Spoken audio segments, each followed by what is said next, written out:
Olá, seja muito bem-vindo, seja muito bem-vinda. Eu sou a Gabriela Varela e esse é o Videocast em Detalhes. E aqui, sempre com um convidado, uma convidada, a gente mergulha numa temática, numa notícia importante do momento. Hoje eu vou conversar com a jornalista Júlia Vargas Jones, que trabalha na CNN Internacional, também no New York Times, já realizou cobertura política de diversas campanhas nos Estados Unidos e também faz mestrado em jornalismo político na Universidade de Colômbia. Júlia, obrigada por aceitar nosso convite, seja muito bem-vinda. Obrigada, Gabriela. Júlia, vamos começar por partes, né? A gente vai primeiro abordar justamente essa pesquisa que saiu a respeito das intenções de voto, né? Como que deve ficar, como devem ficar as eleições presidenciais nos Estados Unidos a partir da pesquisa Times Siena. A gente teve o primeiro dado que me chamou a atenção, e aí, óbvio, eu quero deixar você aqui bastante à vontade para apontar os dados que te chamaram mais atenção, principalmente porque é uma eleição que também eles vão se enfrentar novamente, né? O Biden e o Trump, então é bastante decisiva nesse sentido, mas também porque o Joe Biden está perdendo apoio em 6 estados bastante estratégicos, né, e muito importantes nas eleições, que são os estados de Nevada, Arizona, Pensilvânia, Georgia e Michigan. E ele estaria na frente somente em Wisconsin, e ainda assim bastante apertado. Então, entender por que esses são estados bastante estratégicos, o quanto isso pode mudar ali na hora, enfim, como é que funciona normalmente essa dinâmica.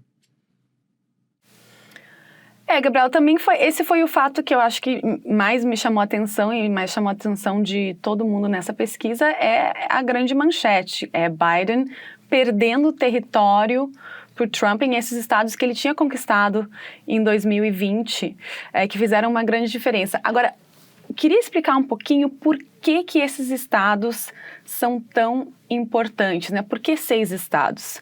Se a gente for olhar para como o sistema eleitoral dos Estados Unidos funciona, ele não se baseia no voto popular. Acho que uma das notícias que a gente pode relembrar a respeito é que em 2016 a Hillary Clinton ganhou o voto popular. Mesmo assim, Donald Trump foi eleito. Por quê? Isso acontece porque aqui o sistema eleitoral, ele é o Electoral College, ou seja, existe uma representatividade que cada estado tem de acordo com a sua população, e o número de eleitores, eles têm um número de pessoas que são representantes do povo para votar. Cada estado vai ter um número X, ou seja, não sei, vou ter 11, 38 no Texas, por exemplo. São pessoas que vão lá depois do resultado do voto popular e têm o compromisso de votar de acordo com o voto majoritário no seu estado. Eles não precisam legalmente fazer isso, mas eles fazem. E cada estado tem um número X. Para ganhar a maioria desses delegados, que eles chamam, o candidato só precisa ganhar 50% ou mais dos votos. Ou seja, é muito menos diretamente ligado com a população. Então, esses estados onde existe talvez uma divisão mais profunda dos votos, eles acabam sendo extremamente importantes na eleição geral daqui a um ano. Ou seja, eles funcionam como indicadores. Sempre nós olhamos para esses estados e, como jornalista, é para lá que nós vamos fazer matérias, conversar com a dona de casa, conversar com o fazendeiro para entender essa população, como eles estão se sentindo, quais são os assuntos, os tópicos mais importantes para eles hoje, nessa eleição. Então, é por isso que a gente tem um foco nesses 6 estados. E quais são os pontos mais importantes, já que você tocou nesse ponto? Eu já vou justamente te perguntar quais são, né, os motivos que fazem Trump ou Biden perder ou ganhar voto nesse momento. Então, eu acho que o que a gente pode ver da pesquisa também, de maneira geral, é uma baixa aprovação do Biden generalizada. Ou seja, ele piorou e o Trump mais ou menos que ficou onde se esperava que ele estivesse, né? Então, uma das coisas que eles falam nessa pesquisa que eu achei interessante, que realmente aqui nos Estados Unidos acho que existe um foco muito grande, e acho que cada vez mais esse modelo está sendo exportado, de certa forma, né, na personalidade do candidato, é a idade. Então, a desaprovação, né, não para sair da tua pergunta sobre as políticas, mas a desaprovação do Biden tem um pouco a ver com a idade. O que aconteceu? Nos últimos anos, ele teve muito mais exposição. Teve muito, como presidente, é claro, ou seja, a gente acaba vendo vídeos dele tropeçando ou falando, se enganando. Essas coisas, né, para o bem ou para o mal, acabam tendo um impacto forte. E o Trump, mesmo que tenha apenas 3 anos a menos que Biden, né? Isso chama ele se muita protegeu atenção. um pouco disso. Chama, porque eu acho que tem um pouco de projeção também, né? O Trump tem uma projeção de strongman, né? Ele tem uma projeção de ser alfa, essas coisas que... Essa imagem que ele tenta fazer de si mesmo. Então, isso talvez ajude na questão da idade, mas ele só tem 3 anos de diferença e eu acho que, às vezes, fica até difícil da gente enxergar quão próximos eles são e, claramente, né, essa pesquisa está mostrando que existe uma discrepância entre eles dois na questão da idade e que isso... Não só, isso eu vou falar agora fora da pesquisa, a minha observação é que não só dentro das pessoas que se opõem ao Biden ou que se oporiam ao Partido Democrata, dentro do Partido Democrata também existe, assim como aconteceu recentemente com um pedido de outras partes do Partido Democrata para que alguns senadores abrissem o espaço para vozes mais jovens, né, para um Partido Democrata mais jovem entrar no Senado, eu acho que existe o mesmo movimento com o Biden, mas também é difícil dizer quem seria uma pessoa mais jovem, qualificada dentro da nossa conjuntura hoje, que poderia ganhar uma eleição presidencial contra Donald Trump. Só para também situar as pessoas, já que a gente está falando disso, né, desses dados, a maioria dos entrevistados, então 71%, dizendo que o Biden está velho demais para o cargo de presidente, né, 54% dentro dos apoiadores dele, o que chama bastante atenção. E só falando dos apoiadores do Trump agora, 19% acham que ele está velho para esse cargo, né? E, como você disse, eles têm uma idade bastante próxima. O Joe Biden está com 80 anos e o Donald Trump está com 77. Então, justamente, acho que o trabalho da imagem foi muito importante para que contribuísse para o resultado dessa pesquisa. Um ponto muito bom que você traz aqui. E aí, eu quero perguntar sobre a imagem do Joe Biden entre os democratas, né? E como a Kamala Harris também participa ou não desse papel. Porque ela, ao longo desses anos, né? Ela foi bastante discreta nessa história. Então, tem um lado bom, porque ela não acumulou muita rejeição, como o Joe Biden claramente acumulou, e até a gente vai destrinchar mais dados aqui. Então, a percepção dentro do partido é de que ela seria uma candidata melhor. Por outro lado, ela também não se destacou, né? Então, assim, isso é bom ou ruim para ela? Como é que a Kamala Harris aparece nesse cenário? Ótima pergunta, Gabriela, porque eu vou te contar, eu fiz a cobertura do primeiro evento da Kamala Harris aberto ao público isso deve ter sido 2019, quando ela começou a campanha dela, foi aqui em Nova York, foi no Brooklyn, e eu acho que ela não se destacou o suficiente. Ela tinha uma promessa muito grande e ela, né, a gente fala assim, punched under the weight. Ela não chegou no potencial dela, eu acho, como candidata. E depois, agora, como vice-presidente, ela teve uma tarefa muito difícil, principalmente com a questão da imigração, né? Ela foi nomeada pelo Biden para lidar com a situação da imigração e foi uma situação muito difícil, onde a gente tinha, foram ondas e ondas de crises migratórias que estavam por assim dizer, né, responsabilidade dela. No final, as lideranças para o problema de imigração foram trocadas, mas ela não conseguiu, mesmo saindo, fazendo um tour de vários países da América Central, da América Latina, ela tentou e eu acho que também não conseguiu chegar no lugar de prestígio que ela estava buscando, né, com essa agenda de imigração. Poderia ter sido uma grande vitória para ela, mas isso também não aconteceu. Então ela tem um pouco de um track record, assim, de não chegar lá. Inclusive, um dos memes, né? Os memes americanos de política americana não são tão bons quanto os brasileiros. Mas um dos memes que viralizou aqui é um vídeo da Kamala Harris falando, cortado com vídeos do VIP, né, da série da HBO, com a Julia Louis-Dreyfus, onde ela não fala nada com nada. Então, ela também, assim como o Biden, teve uns momentos de humilhação pública, porque ela não conseguia ter uma mensagem que fosse coerente, que ressoasse com a população. Ela não conseguiu fazer isso. Então, talvez ela ainda consiga, talvez ela ainda tenha essa oportunidade, mas ela não se destacou, ela não conseguiu sair, e eu acho que hoje uma campanha dela teria muito trabalho. Se eu fosse marqueteira dela, eu teria muito trabalho pela frente. Nossa, com certeza. Se eu puder falar nesses termos. Com certeza, essa aposta nela foi muito forte no início, e aí não sei até que ponto a gente pode dizer que também Biden acabou ganhando um apoio muito importante, agora ele tá perdendo justamente apoio entre os hispânicos, entre as mulheres, entre os negros e também as pessoas, né, os eleitores nos grandes centros urbanos. O que você avalia, quais os pontos mais importantes que você avalia que contribuíram para que ele perdesse essa intenção de voto a princípio dessas pessoas? O voto hispânico nos Estados Unidos, ele é visto ainda de um jeito um pouco monolítico.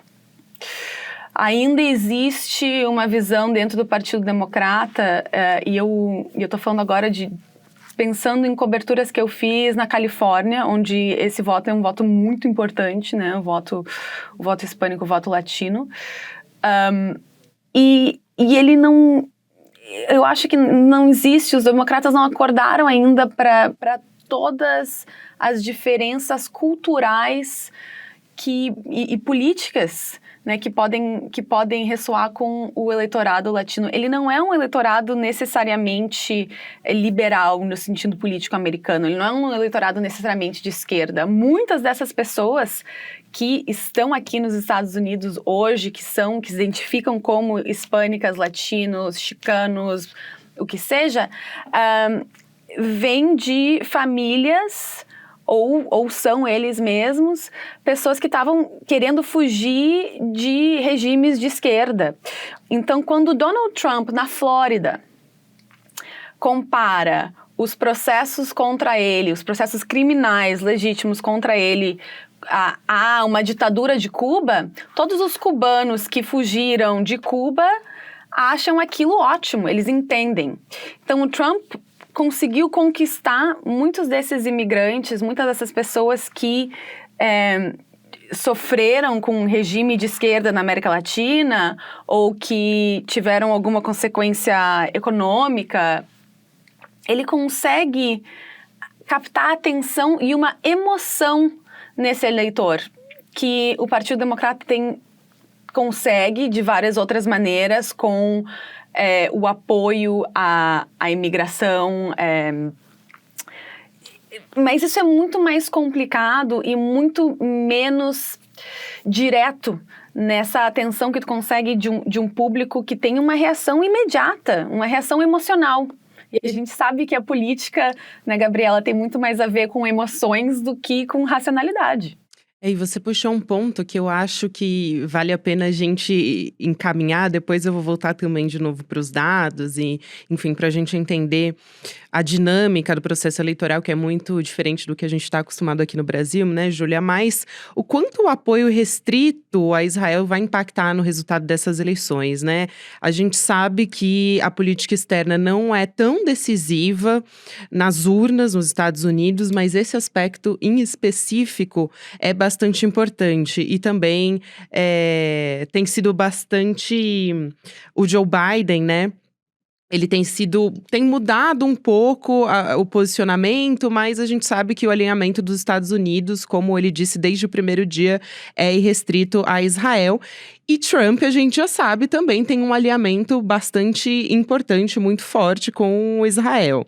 Então, são dois candidatos que se mostram em apoio a Israel, né? Inclusive, enfim, historicamente, os Estados Unidos e financeiramente apoia Israel. Mas o quanto você acha que isso vai impactar também nos votos de Joe Biden? O eleitor, ele vai se voltar para Trump, que já demonstrou, né? Transferiu embaixada para Jerusalém, já deu bastante sinalização desse apoio, e agora Joe Biden com a guerra. Então, fica difícil visualizar para onde que vai migrar, para onde esses votos vão migrar. Fica difícil porque também existe um desgaste com a ideia de guerra, dos Estados Unidos se meter, né, numa guerra que não é sua. Claro que existe também aqui, se fala muito nessa relação especial entre Estados Unidos e Israel, special relationship, né? Mas essa pesquisa foi feita antes dos ataques do Hamas em Israel, antes do começo da guerra de Israel em Gaza. Então, a gente não tem como ver ainda nesses resultados como essa guerra vai impactar. Agora, se a gente olhar para o que aconteceu já com a guerra na Ucrânia, tá? E pegamos isso como um pouco de um exemplo de como as coisas estão evoluindo aqui nos Estados Unidos, existe um desgaste, o povo está cansado de pensar que os seus, né, hard-earned tax dollars, ou seja, o seu dinheiro contadinho que você está pagando, o imposto, ele está indo para mandar armamentos para a Ucrânia. É muito abstrato. Claro que a gente teve, né, no começo da guerra, existia uma grande solidariedade com a Ucrânia, animosidade contra a Rússia, isso foi um momento cultural, mas esse momento passou e agora vai ficar cada vez mais difícil para o Congresso americano aprovar um orçamento para mandar armamentos para a Ucrânia. Agora pensa isso e Israel, ainda por cima, fica difícil para qualquer um dos dois, eu acho, tentar justificar esse tipo de gasto. Eu não sei o quanto a guerra está acontecendo agora vai prejudicar o Biden ou não. Não sei o quanto, né, o que Trump disse que ele já teria negociado a paz no Oriente Médio. Ele falou isso há alguns dias, assim. Então, é muito bravado e eu não sei o quanto isso vende nas eleições. Eu acho que ele seria esperto de se distanciar disso, Trump, se distanciar da guerra e dizer essa guerra não aconteceu enquanto eu estava, né, enquanto eu era presidente. Essa seria a coisa mais esperta que ele poderia fazer. E coincidência ou não, hoje, dia 9 de novembro, também os Estados Unidos sinalizaram que vão dar algumas horas, né? Se não me engano, 4 horas para que entre ajuda humanitária na faixa de Gaza, né? Então, também tentando ali dar uma sinalização de, olha, estamos negociando a paz, estamos tentando sinalizar para ajuda humanitária, né? Porque acho que realmente essa imagem de desgaste com a guerra vai fazer muito mal para qualquer um dos dois politicamente. É um ponto interessante que você traz. Pode Só falar. Só para complementar ali, Gabriela, eu acho que na questão de Gaza, os Estados Unidos ficou muito mal, né? Pegou muito mal eles terem vetado, né, a resolução do Brasil no Conselho de Segurança na ONU. Eu acho que isso foi... Eu acho que eles se deram conta disso.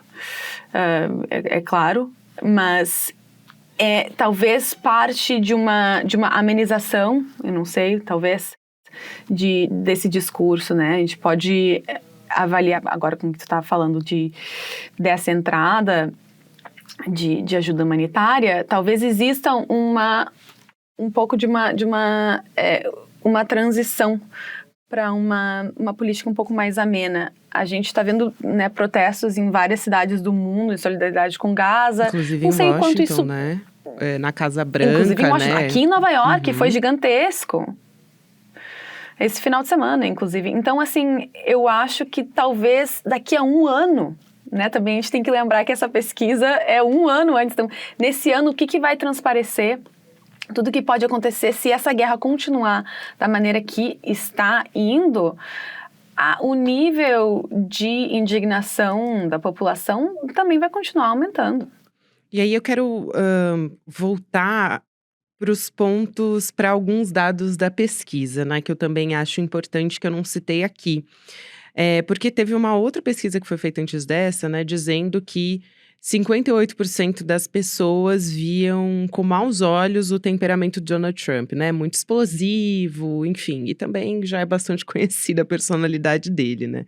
E aí, o temperamento de Biden era visto com preocupação por 39%. Então, o Biden tinha uma visão por parte do eleitorado de que ele tinha um perfil mais conciliador, enquanto Trump era o extremo oposto, né?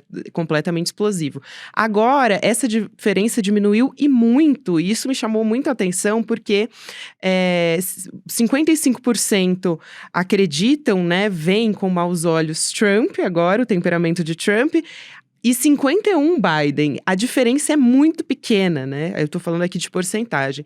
Essa desconfiança, então, no temperamento de cada um. Dá tempo de reverter essa imagem, já que a gente tá falando de um ano ainda de pesquisa? Ou você acha que realmente a imagem do Joe Biden tende a derreter cada vez mais, talvez?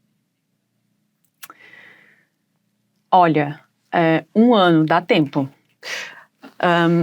Mas vamos extrapolar, né, dessa. A gente não tem dados mais concretos, mais específicos, né, de o que é em cada um dos candidatos do temperamento deles, que os eleitores passaram a não gostar tanto no temperamento do Biden. Mas a gente pode imaginar, né, extrapolar um pouco, pensar que, em parte, tem a questão da idade, tem a questão de ele não ser tão incisivo em alguns momentos, que talvez o público tivesse gostado de ter um presidente um pouco mais incisivo. Ele se beneficiou, né, do Covid, da crise do Covid, de certa maneira, porque ele pôde tomar providências, fazer coisas concretas para os eleitores, para o povo americano.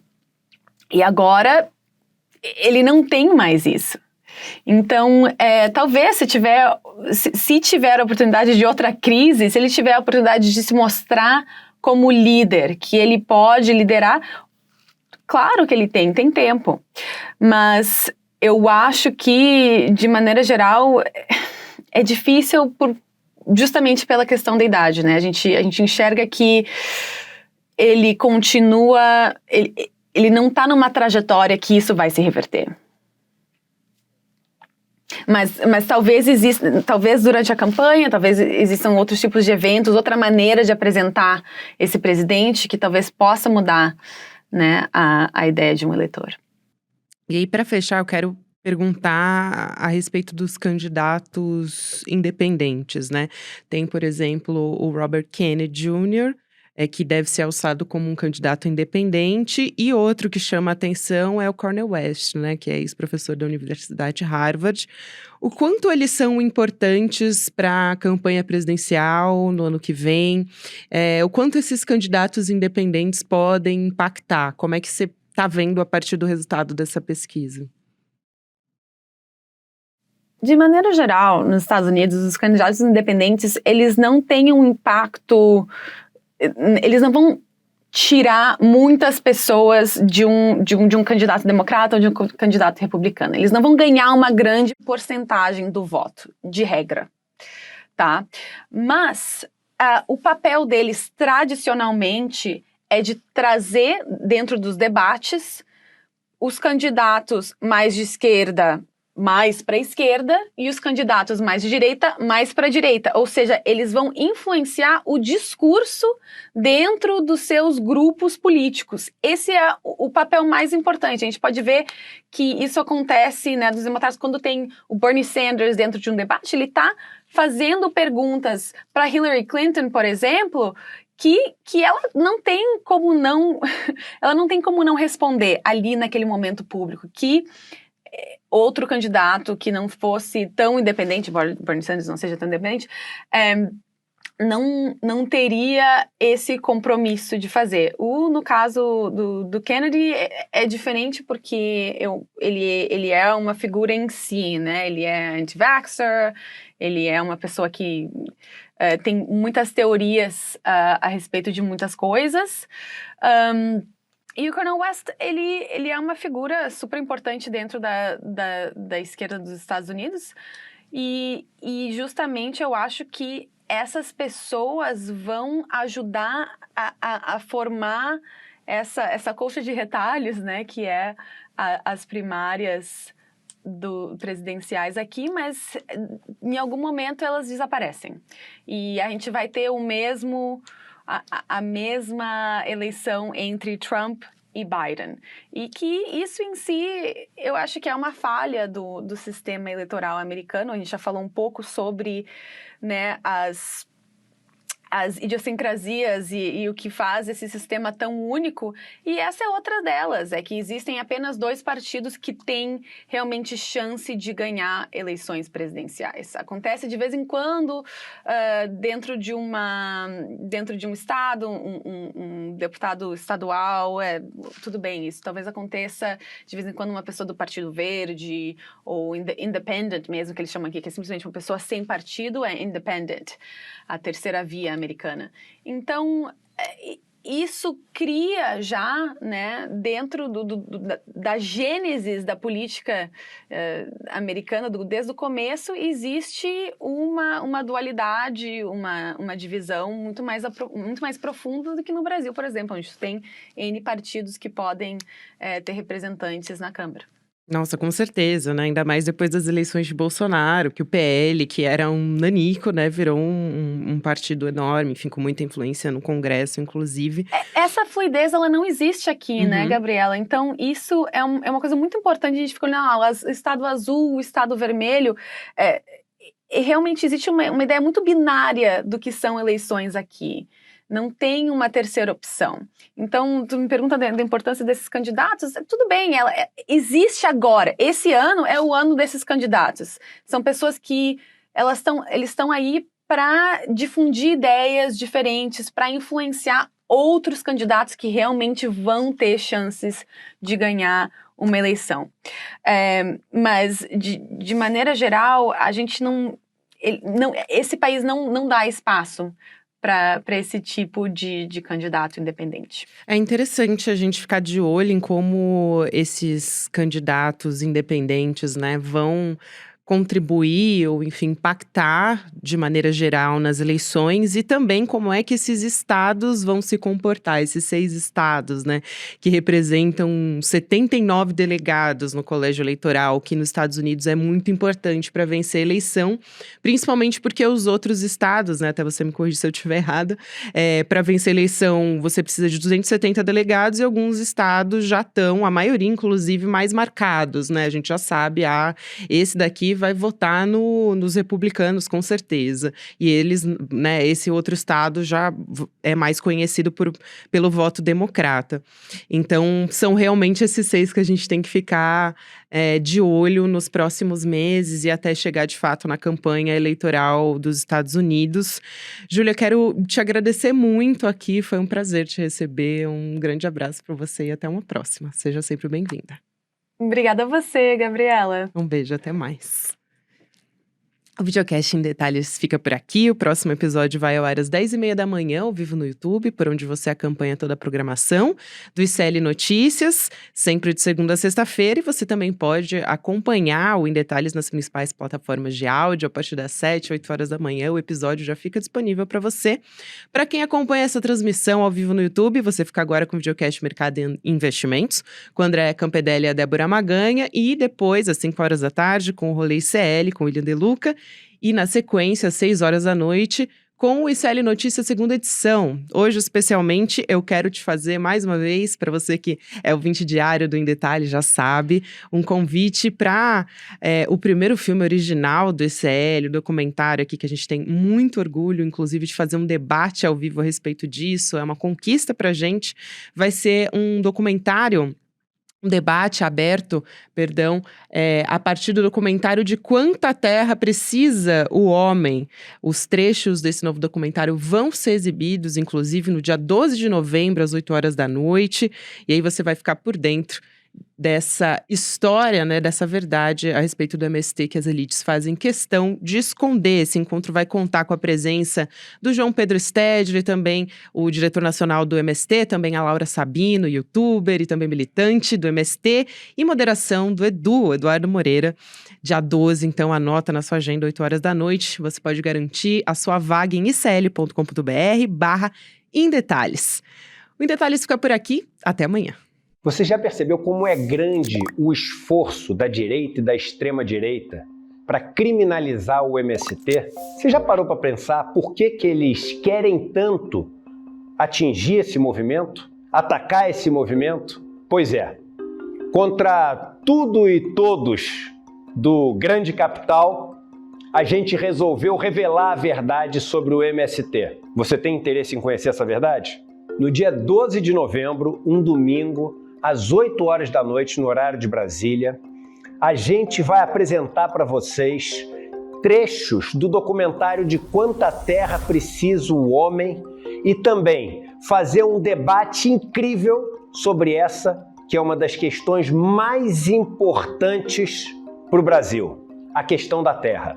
Junto conosco vai estar ninguém mais, ninguém menos do que João Pedro Stedley, um dos principais líderes do movimento dos trabalhadores sem terra. Estarão conosco também várias outras pessoas que têm na sua vida a luta da terra como um dos principais motores. Para você não perder esse encontro histórico e assistir trechos inéditos do filme de Quanta Terra Precisa o Homem, é só você se inscrever gratuitamente no link aqui em cima ou aqui embaixo. Não perde essa chance. Todo mundo vai celebrar a estreia do ICL no mundo dos documentários e filmes e, mais uma vez, aprender muito com a nossa plataforma.